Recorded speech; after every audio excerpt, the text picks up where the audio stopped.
Good morning, happy Mahashivratri to all. Mahashivratri సందర్భంగా మేమైతే శ్రీకాళహస్తి వెళ్ళడం జరిగింది. అక్కడ వ్యూస్ అయితే మొత్తం రీలోడ్ చేసి మీకైతే చూపిస్తాను కళ్ళకు కట్టినట్టు. ఉదయాన్నే 5 గంటలకు అయితే మేము స్టార్ట్ అయిపోయాం తిరుపతి నుంచి. ఇక్కడ నుంచి దాదాపు 45 కిలోమీటర్స్ ఉంటుంది మా ఇంటి దగ్గర నుంచి. నేను అలాగే మా ఇద్దరు ఫ్రెండ్స్ ముగ్గురు వెళ్ళాం టోటల్ గా. వెళ్లే దారిలో మాకైతే అమ్మవారి టెంపుల్ కనిపించింది. సో మేము అక్కడ మా జర్నీ సేఫ్ కావాలని దండం పెట్టుకుని వెళ్ళాము. మంచు ఎలా పడుతుందో, చాలా చలి పెడుతుంది మాకైతే. ఈ చలిలో మేము వెళ్తున్నాము శ్రీకాళహస్తి దర్శనం చేసుకోవడానికి. ఈ వీడియోలో ఫుల్గా మీకు చూపిస్తాను. కాళహస్తి రాలేని వాళ్ళు అస్సలు దిగులు చెందకండి, మీ కళ్ళకు కట్టినట్లు క్లియర్గా చూపిస్తాను. వీడియో అయితే లాస్ట్ వరకు చూసేయండి. ఫైనల్గా మనమైతే శ్రీకాళహస్తిలోకి ఎంట్రీ అయితే అయిపోయాము. అయిపోగానే మనకి సూర్యబాబు వెల్కమ్ చెప్పాడు. ఆయనతో పాటు పోలీసులు కూడా వెల్కమ్ చెప్పి ఈ పక్కలే వెళ్ళిపోండి అని చెప్పాడు. సో మేము అక్కడి నుంచి అయితే పక్కకి వెళ్ళిపోయి బైక్ పార్కింగ్ చేసుకున్నాము. ఫైనల్గా మీకు ఏదైతే చూపించాలో అదైతే వచ్చేసింది. ఇదిగో డార్లింగ్స్ గుడి వ్యూ. ఇక్కడ లాంగ్ షాట్ అయితే నేను తీసుకున్నాను వైడ్ యాంగిల్లో మీకు చూపించడానికి. మనకి సూర్యుడు అయితే అలాగ ఉదయిస్తుంటే గుడి దగ్గర వెళ్తుంటే మాకు ఆ వైబ్స్ వేరే లెవెల్. మా ఫ్రెండ్స్తో పాటు అలాగ వెళ్తుంటే సినిమాటిక్ షాట్స్ కొన్ని తీసాను, మీరే చూడండి, చాలా బాగా వచ్చాయి. అండ్ ఇప్పుడు ఇక్కడికి వచ్చాం గుడి దగ్గరికి. క్రౌడ్ అయితే చాలా ఉంది, మేము అసలు ఊహించలేదు. నైట్ అయితే ఇంకా క్రౌడ్ ఉందంట. Bike parking and car parking అయితే మనకి గుడికి సైడ్లోనే ఉంది. మరి ఎక్కడికి వెళ్ళాల్సిన అవసరం లేదు, పార్కింగ్ ప్లేస్ అయితే ఉంది. మెయిన్లీ చాలా మంది ఇదే చూడడానికి వస్తారు. కొండపైన శివుడు పార్వతి విగ్రహాలతో పాటు అక్కడ భక్త కర్ణప్ప టెంపుల్ అయితే ఉంటది. మీరు ఎలాంటి దిగులు చెందకండి. అతి కష్టమైన రస్ అయినా కూడా 3 hours లో మనకైతే జర్నీ అయితే కంప్లీట్ అయిపోతుంది. అండ్ ఇప్పుడు నేనైతే శ్రీకాళహస్తి ఒక జాతర లాగా చేసిన ఆ విజువల్స్ చూపిస్తాను, బోరింగ్ అవ్వకండి, చూడండి.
చూసారా డార్లింగ్స్, దేవుడిని ఎంత బాగా చూపించానో మీరు కామెంట్ అయితే చేయండి.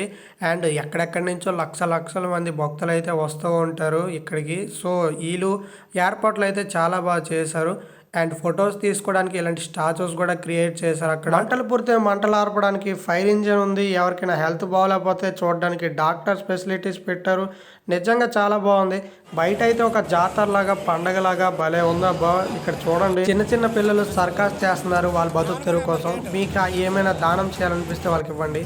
అండ్ ఇవి చూడగానే మీకు గుర్తొచ్చింది చిన్నప్పుడు మనం వచ్చేసుకోవాలి.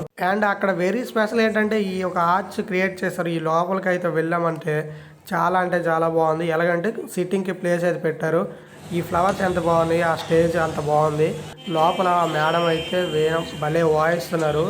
అంతా దేవుడి పాటలు. అక్కడ భక్తితో అక్కడ కూర్చున్న జనాలు ఎంతో భక్తితో ఉంటారనమాట. సో మేము కూడా కాసేపు కూర్చొని ఈ విజువల్స్ అక్కడ రికార్డ్ చేసుకొని బయటకు అయితే వచ్చేసాం. ఈరోజు క్రౌడ్ ఎంత ఉందంటే అక్కడ అంబులెన్స్కి ఎమర్జెన్సీ అయినా కూడా దారి ఇవ్వట్లేదు, అంత ట్రాఫిక్ అయిపోయింది. అలాగే మెయిన్లీ డార్లింగ్స్ నేను మీకు ఒకటే సజెస్ట్ చేస్తా, బయట ఎక్కడ హోటల్లో ఫాస్ట్ ఫుడ్ తినకండి. ఫుడ్ విషయానికి వస్తే కాస్ట్ ఎక్కువ, టేస్ట్ కూడా సరిగ్గా ఉండదు. మీరైతే బయట ఎప్పుడు తినకండి హోటల్స్లో గుడి దగ్గర. నేను చెప్తున్నా కదా, మీకు మరీ అంతగా ఆకలి అనిపిస్తే మధ్యాహ్నం 11 గంటలకే అక్కడైతే శ్రీకాళహస్తిలో పెడతారు. మధ్యాహ్నం టైంలో తినేసేయండి, ప్రశాంతంగా భోజనం చాలా టేస్ట్గా ఉంటుంది. ఆ భోజనం కన్నా బెటర్ ఆప్షన్ దొరికితే మీరే చూసుకుంటే అది మీ కర్మ. చెప్పడం అయితే నా బాధ్యత, ఎందుకంటే మీరందరూ నా ఫ్యామిలీలాగా కాబట్టి. అండ్ ఈ వీడియోలో నేను హెల్త్ గురించి అండ్ వాళ్ళు సేఫ్టీ గురించి అండ్ అక్కడ జరిగే జాతర వ్యూస్ మొత్తం అయితే చూపించాను. మెయిన్లీ ఫుడ్ గురించి ఇంకొకటి చూపించడం అయితే మిగిలింది. ఆ పైన డ్రోన్ వ్యూ అండ్ వచ్చేసి భక్త కర్ణప్ప టెంపుల్ పైన శివపార్వతులు విగ్రహాలు. సో ఈ వీడియో లెంత్ పెట్టి మీ టైంని వేస్ట్ చేయాలని నేను అస్సలు అనుకోవట్లేదు. మీకు నా వీడియో నచ్చినట్టయితే సబ్స్క్రైబ్ చేసుకోండి. నెక్స్ట్ వీడియోలో కలుద్దాం. ఫైనల్గా మీ అందరికీ హ్యాపీ మహాశివరాత్రి. మీ అందరికీ మంచిగా జరగాలని కోరుకుంటున్నా. నేను మీ ఒడిశా కుర్రాడు.